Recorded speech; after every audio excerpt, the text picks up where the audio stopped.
Today, we're digging into recycled yarns, what they're made of, how they're produced, and what makes them more or less sustainable, and who exactly benefits from all of this green marketing. Spoiler alert, it's complicated. So get comfy and let's dive in.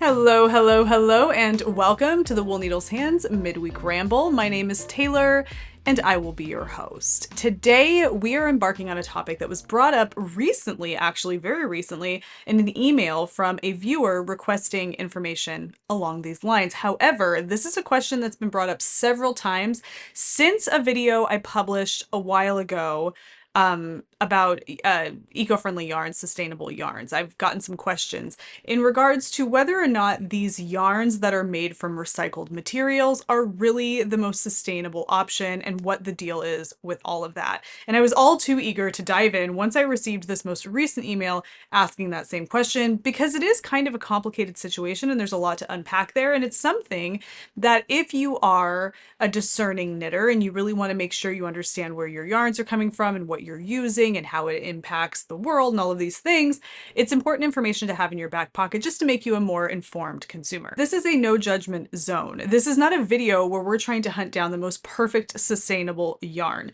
This is a video where we are talking about the reality behind some of these yarns that are marketed as repurposed, recycled, sustainable options, what that means, if they really are, and some ways that you can go about discerning for yourself how eco-friendly these are, if that's something that's top of mind for you when you're shopping for yarn. But this is all a balance. I'm coming to you today wearing a cardigan I just purchased from World Market, and it is made entirely of 100% recycled acrylic, okay? And it's in the form of recycled acrylic fibers from old sweaters. That's how it was marketed, and I bought it because I thought it was really cute and comfortable, and I wanted something with some holes and some air, and I really like this sweater.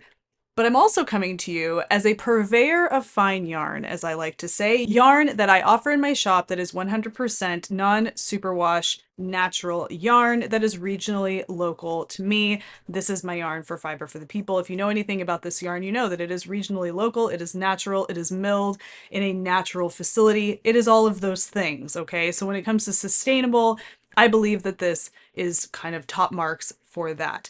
But that is to let you know that there is a balance to all of this. Being the person who sells this yarn and also being the person who purchased this sweater, it's a balancing act. And we do what we can with what we have, and when our needs arise, we respond to them accordingly. So all of this is about what is the best choice in the context that we're talking about today. That means we are not comparing this yarn, regionally local, minimally processed, natural wool yarn, to other synthetic acrylic yarns that happen to be made from recycled fibers, because that would be comparing two different things and that would be unfair. We're not doing that today. We're talking about what the situation is with some of these more sustainable yarns that are marketed as being sustainable or eco-friendly. How eco-friendly are they? What's the deal with that? We're going to dish on that. That's what I want to get into today. There's no perfect yarn. Let's start with this one very simple truth. No yarn is impact free. Whether it's natural, recycled, synthetic, or hand spun by moonlight, every single skein takes energy, water, chemicals, labor to produce. The only footnote I would put there is that sometimes it doesn't require any real chemicals, but you get what I'm saying. So instead of asking if this yarn is perfectly sustainable, ask, is this a more thoughtful choice in context? When you're deciding between recycled acrylic and brand new petroleum-based acrylic or superwash wool, yes, recycled yarn is going to come out on top, but it doesn't get a green halo. And folks who are very anti-synthetic anything would tell you that it's simply the lesser of two evils. So what exactly does it mean when we say recycled yarn?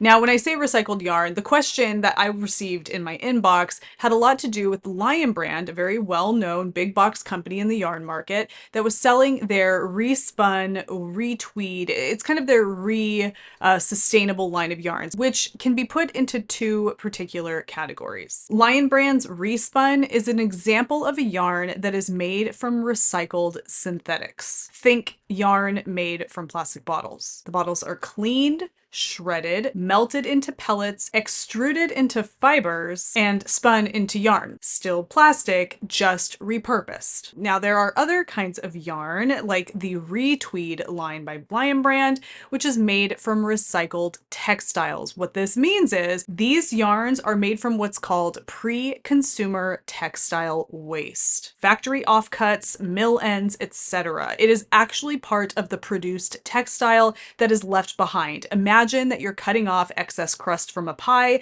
and throwing it into a bin. That excess crust would then be rolled up into a ball and turned into a tiny little other pie.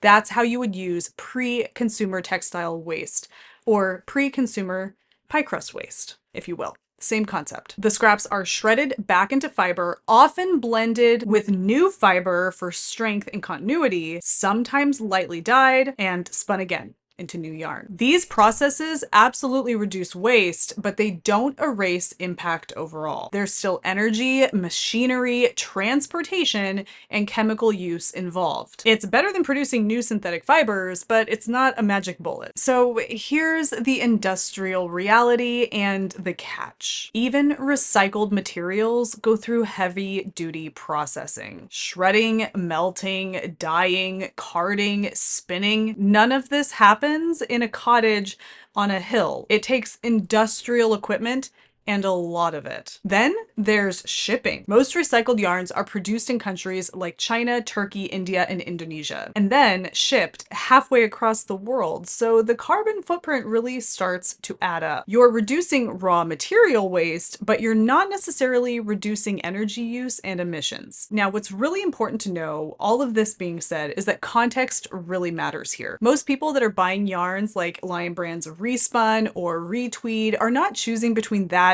and regionally sourced, minimally processed wool yarn. They're choosing between that and something else similar like Red Heart or Karen or some other synthetic yarn or commercial superwash yarn. In that context, recycled yarns can definitely be the better option. It's affordable, it's accessible, and it does have some environmental benefits. And yes, natural, minimally processed wool is biodegradable, renewable, and can be sourced from small farms with fantastic business practices. It's an amazing option if you have access to it, can afford it, and it suits your project. Now, it's really important to note here that the person who sent me the most recent email to this effect was definitely referring to using these yarns for items for children or things that would be used and washed regularly. You wouldn't use a springy, untreated Rambouillet yarn for a toddler's toy or blanket or stuffy that's going to need to be washed regularly. So it's important not to compare because we use different yarns for different purposes, especially when it comes to the sourcing of the yarn and the fiber type. Now, I have to do this. I'm going to be proactive here, but let's talk about the inevitable comment: you should never knit babies' clothes or babies' toys in synthetic yarns. It's flammable. It's full of chemicals. Yes, I see you. I hear you. Synthetic fibers are more flammable than wool. So are most babies' pajamas, nursery curtains, and car seats. Let's not pretend a knit hat or a knit baby blanket is the sole threat here. And as for chemicals, all yarns are processed. Just because it's natural doesn't necessarily mean it is chemical free.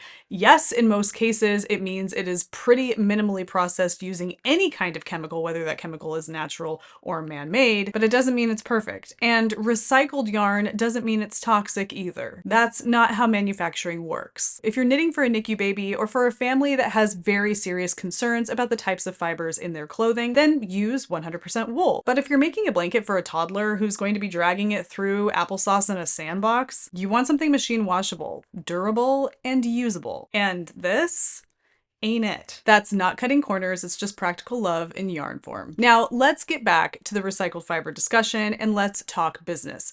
Recycled yarn business. Who is it that really benefits from all of this sustainable, recycled marketing and processing? Recycled yarns are often cheaper to produce. Shredded mill ends and water bottles cost less than raw acrylic or wool fleece. But look at the shelf price. Are they cheaper?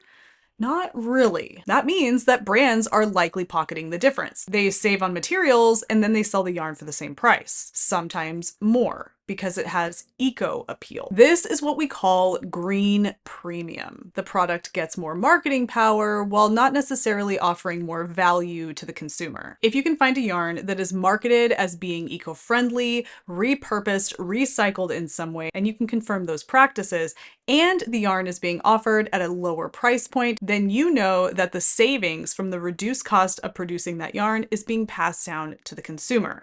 However, if you're noticing that some of these recycled, repurposed, sustainable yarns are actually costing more than their conventional counterpart, it's safe to assume that the brand is pocketing some of that additional profit. Now, let's talk a little bit about the production realities for some of these types of yarns. Most mass market recycled yarns are made in large textile hubs overseas. That means they may be processed in the same facilities that produce fast fashion, with the same labor conditions, the same limited oversight, and the same industrial waste systems. So the fact that a yarn is made from recycled material doesn't automatically mean it's ethical and low impact. It just means it skipped one step: the sourcing of new fiber. So what do you do? How do you know that the yarn you're purchasing is the least impact, most ethical option available to you? Well, there are a few key certifications that you can keep your eye out for to make sure that the brands are dotting their I's and crossing their T's. The first is the GRS, or the Global Recycle Standard. The Global Recycled Standard, GRS, ensures that products are made from recycled materials that meet the ISO definition of recycled. This verifies the recycled content, the environmental handling, and the labor conditions. The next one is the OEKO Tex Standard 100. Oekotex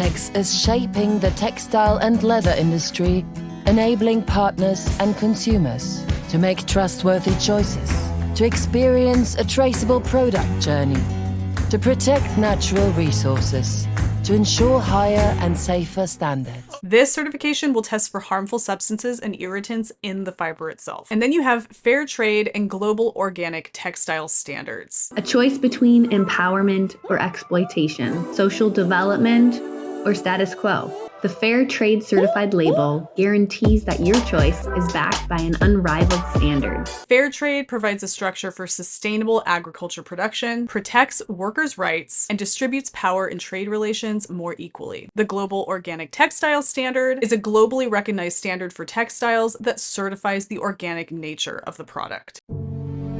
Imagine there could be a way tracing the journey of the fashion you buy from the shop to the very beginning.